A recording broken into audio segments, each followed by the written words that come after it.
Hello everybody and welcome back to The Jenna Show. Please give it up for our next guest, Elizabeth Smart. Elizabeth, you had been in captivity for 9 months. Describe to us what had gone on that day before the police officers drove up. I just remember everything being a blur. You know, he had taken us so fast that night. I was asleep one moment and then I was awake, and then I was taking down the tent, and then we were on the bus and we were off the bus. I so distinctly remember the people staring because they thought I couldn't see, but I could see, and I knew what it was about. We looked strange, I understood, but the thought of people staring at me terrified me because for 9 months, somebody looking at me meant I was going to be abused. And at this point, I didn't know how to handle the human interactions that came with being in the world. And then I noticed where we were, and we were on State Street. And State Street is a street that I'm very familiar with. If any of you have ever been to Salt Lake City, you would be familiar with it too. And that's when it clicked in my mind that I know exactly how he's going to drag me up into the mountains where he will continue to abuse me. And that's when I started to drag my feet. Because even in my mind couldn't process what I wanted, my body could, and I did not want to go into those mountains. And what happened after that? Well, a police car drove up, and then another. Now we kept on walking. Mitchell was cursing, and I just kept my head down. And how did you feel?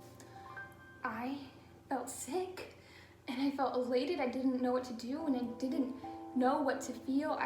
I thought of the life that would lay before me if I was taken into the mountains. I thought of the abuse, the hunger, the solitude. I thought of everything that I had endured the past 9 months, and I knew I wanted to go home. And while you were having your internal conflict, what were the policemen doing? Well, the policeman jumped out of their cars and walked towards us. They kept talking to Mitchell, standard questions. Who are you? What are you doing? We need to talk to you. Stop. They kept saying stop, but Mitchell just kept walking forward. I was pleading with God to set me free, but then is that what I wanted? Did I want to be free knowing that my freedom came at the cost of my family? Why did you feel so strongly that if you did anything Mitchell didn't like, he would have killed your family? For 9 months, I had been told that if I tried anything, if I tried to escape, if I didn't do what he told me to, he would kill my family. And this is a man who abused a child. If he could have raped a 14-year-old child, why wouldn't he murder her entire family for disobeying him? It seemed as clear as day to me that I could be the reason my family died. So what had happened when the police officers began to talk to you directly? They asked me what was my name. And in my head I was screaming, Elizabeth, can't you see that I'm Elizabeth? And I tried to choke her words out, but I couldn't make myself. And then they kept pushing. What is your name? They demanded of me, and I couldn't get my name out. And what was my name anyways? Esther Shearshab? They took away my name to take away my identity, and in that moment I had never felt more lost. He said, I need to know your name, but don't you see, was what I was saying in my head, don't you see that I can't tell you, but you can say it. If you say it, my family's in the clear. And what happened once Mitchell started answering the questions for you? How did you feel? What was going on through your head? Mitchell started answering for me. Your name is Shearshab, Mitchell exclaimed. Where are you from? Police officers would ask. We're from California, we're preachers. That was the line he had nailed down by that point. Is that right? They would ask me. She's my daughter. Mitchell was very confident through the entire exchange. It was then that I heard mumbling from the officers behind them. And then suddenly I was being led a few feet away, far enough that Mitchell could not hear the conversation or see me anymore. Now, why did the police officers lead you away from Mitchell and Barzy? Well, I mean, God bless those officers. They could tell that I was afraid. And were you?